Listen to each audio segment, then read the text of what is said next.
Hello नमस्कार, जय हिंद दोस्तों। कैसे हो आप सब लोग? उम्मीद करता हूँ बहुत बढ़िया होंगे। तो तैयार हो जाइए एक और ऑनलाइन वैकेंसी के लिए। जी हाँ दोस्तों, वो निकली है नेशनल ह्यूमन रिसोर्स डेवलपमेंट यानी राष्ट्रीय मानव संसाधन विकास के अंतर्गत। इसके अंतर्गत दोस्तों 2500 प्लस वैकेंसी है, तो निश्चिंत हो जाइए। 10th पास से लेकर जो भी ग्रेजुएशन कैंडिडेट है सबके लिए इसके अंतर्गत वैकेंसी रहने वाली है। इसके अलावा दोस्तों रिक्रूटमेंट नंबर भी आप नोटिस करिए। एडवर्टाइजमेंट नंबर है 4/1/2024, डेटेड है 26 दिसंबर 2023 के अलावा, यानी आपको नोटिफिकेशन अभी कल ही आया है दोस्तों।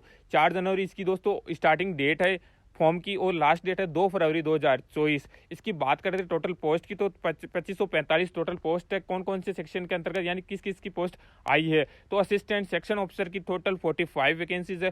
सीनियर असिस्टेंट के लिए 243 वैकेंसी, अपर डिवीजन क्लर्क के लिए 409 वैकेंसी, असिस्टेंट आईटी के लिए 80 वैकेंसी, असिस्टेंट के लिए 1050 वैकेंसी, साथ ही लोअर डिवीजन क्लर्क के लिए 518 वैकेंसीज, मल्टीटास्किंग स्टाफ के लिए 200 वैकेंसीज हाई है। टोटल वैकेंसीज की बात करें तो बता दिया 2545 वैकेंसी। आप अपनी कैटेगरी वाइज भी इसके अंतर्गत देख पा सकते हैं कि कितनी वैकेंसी किसके लिए रिजर्व रखी गई है।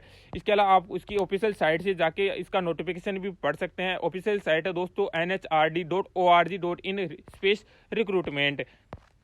अभी चलते हैं दोस्तों, इसकी एजुकेशन क्वालिफिकेशन क्या रखी गई है और आपकी सैलरी क्या दी जाएगी पर पोस्ट, इसके अलग अलग रखी गई है। तो सबसे पहले असिस्टेंट सेक्शन ऑफिसर के लिए बैचलर डिग्री होनी चाहिए किसी भी रिकग्नाइजेशन बोर्ड से। आपकी इसके लिए सैलरी दी जाएगी दोस्तों, कोई भी आपको एक्सपीरियंस इसके अंतर्गत नहीं मांगा गया। सैलरी आपकी 44,900 रुपये से लेकर 1,42,000 रुपये दी जाएगी। इसके अलावा आपको एज लिमिट 40 साल से कम नहीं होनी चाहिए या ज़्यादा नहीं होनी चाहिए। इसके अलावा सीनियर असिस्टेंट बैचलर डिग्री होनी चाहिए किसी भी रिकग्नाइजेशन बोर्ड से। इसके अलावा आपको इसमें सैलरी 35,400 से 1,12,400 रुपये दी जाने वाली है। नेक्स्ट वैकेंसी अपना अपर डिवीजन कलर की। इसके अंतर्गत दोस्तों बैचलर डिग्री और साथ ही कंप्यूटर का नॉलेज मांगा गया है। इसके अंतर्गत 29,200 से लेकर 92,300 रुपये आपको दी जाएंगी। इसके अलावा बेसिक पे भी दोस्तों अलग आपको दिया जाने वाला है। नेक्स्ट वैकेंसी है दोस्तों असिस्टेंट आईटी सेल के अंतर्गत। इसमें बैचलर डिग्री प्लस कंप्यूटर का नॉलेज मांगा गया है। पे स्केल आपको लगभग 30,000 रुपये से लेकर 90,200 रुपये दिए जाने वाले हैं। नेक्स्ट है दोस्तों असिस्टेंट की। असिस्टेंट के अंतर्गत सिर्फ आप 12th पास होना चाहिए किसी भी रिकग्नाइजेशन बोर्ड से, और आपके 25 वर्ड पर टाइपिंग और आपको हिंदी का नॉलेज होना जरूरी है। नेक्स्ट है दोस्तों इसकी आप पे से कितना दिया जाएगा, सैलरी आपकी 25,500 से 81,100 रुपये दिए जाने वाले हैं। इसके अलावा आपको कौन सी वैकेंसी है, ग्रुप सी की वैकेंसी है। नेक्स्ट वैकेंसी है दोस्तों लोअर डिवीजन क्लर्क की। इसके अंतर्गत भी 12th पास होना जरूरी है और 25 शब्द पर मिनट हिंदी के अंतर्गत होना जरूरी है, यानी कंप्यूटर का नॉलेज मांगा गया है। इसके अंतर्गत भी दोस्तों इसमें भी कोई एक्सपीरियंस रिक्वायरमेंट नहीं है। पे स्केल आपका 19,900 से 63,200 दिया जाने वाला है। नेक्स्ट वैकेंसी है दोस्तों मल्टीटास्किंग स्टाफ की। इसमें सिर्फ और सिर्फ 10th पास आपकी मांगी गई है। 200 वैकेंसी है। ईयूएस के लिए 53, यूआर के लिए 81, ओबीसी के लिए 32, एससी के लिए 20 और एसटी के लिए 14 रखी गई है वैकेंसी। पीडब्ल्यूडी के लिए कोई वैकेंसी इसके अंतर्गत नहीं है दोस्तों। इसमें सैलरी आपके 18,000 रुपये से लेकर 56,900 दिए जाएंगे। अभी बात कर लेते हैं इसके सिलेबस की या एग्जामिनेशन स्कीम की, क्या इसमें एग्जामिनेशन रखी गई है। तो इसके अंदर दोस्तों कोई भी आपकी सबसे बड़ी बात तो है कि नेगेटिव मार्किंग नहीं है। साथ ही कैंडिडेट सिटीजन ऑफ इंडिया का होना चाहिए, यानी नेपाल और भूटान वाले कैंडिडेट इसमें अप्लाई नहीं कर सकते।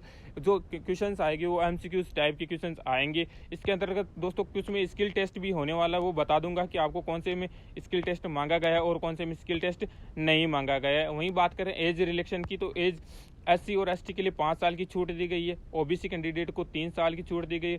पीडब्ल्यू कैंडिडेट को 10 साल की छूट इसके अंतर्गत दी गई है। एक्स सर्विसमैन को भी दोस्तों मिलिट्री पीरियड के अलावा 3 साल की छूट इसके अंतर्गत दी गई है। इसके अलावा दोस्तों वैकेंसीज की इसके अंतर्गत पूरी बात की गई, आप इसको आराम से पढ़ सकते हैं। फुल डिटेल नोटिफिकेशन के अंतर्गत मिल जाएगी। There will be no negative marking, जो मैंने आपको बताया था कि इसके अंतर्गत नेगेटिव मार्किंग नहीं है।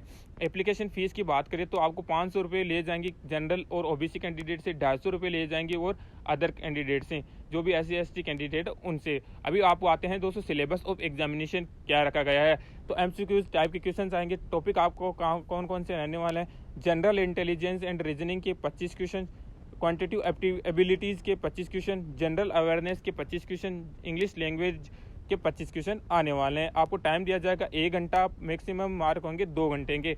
इसके अलावा सेकंड पार्ट रहेगा डिस्क्रिप्टिव टाइप, उसमें ऐसे आएगा आपको 60 मार्क का और लेटर राइटिंग आएगी आपकी 40 मार्क की। नेक्स्ट में जो कंप्यूटर नॉलेज के क्वेश्चंस आने वाले हैं उनके बात करेंगे। उसमें भी 50 क्वेश्चंस का टाइपिंग टेस्ट होने वाला है। आपको इसमें पता चल जाएगा कि किस में आपका स्किल टेस्ट रहने वाला है और किस में नहीं रहेगा। तो असिस्टेंट सेक्शन ऑफिसर के लिए कोई स्किल टेस्ट नहीं है, सीनियर असिस्टेंट के लिए भी कोई स्किल टेस्ट नहीं है, अपर डिवीजन क्लर्क यूडीसी के लिए और अपर डिवीजन क्लर्क के असिस्टेंट के लिए दोनों के लिए स्किल टेस्ट रखा गया है। इसके अलावा और किसी के लिए नहीं है दोस्तों स्किल टेस्ट। इसके अलावा दोस्तों आप नोट कर पा रहे होंगे कि सेक्शन ऑफिसर और उनके लिए जो स्किल टेस्ट होगा वो क्या किस का टेस्ट होने वाला है, तो वो टाइपिंग का टेस्ट होने वाला है। तो दोस्तों आप समझ पा रहे होंगे कि इस नोटिफिकेशन में हमने पूरी डिटेल आपको दे दी है। अगर फिर भी रिलेटेड कोई जानकारी हमसे मिस हो गई तो क्षमा करें, और भी आपको कोई जानकारी चाहिए इस फॉर्म से रिलेटेड तो हमें कमेंट कीजिएगा, हम उसका सॉल्यूशन जरूर लेके आएंगे। कैसा लगा हमारा फॉर्मेट तो ज़रूर बताइएगा। जय हिंद, जय भारत।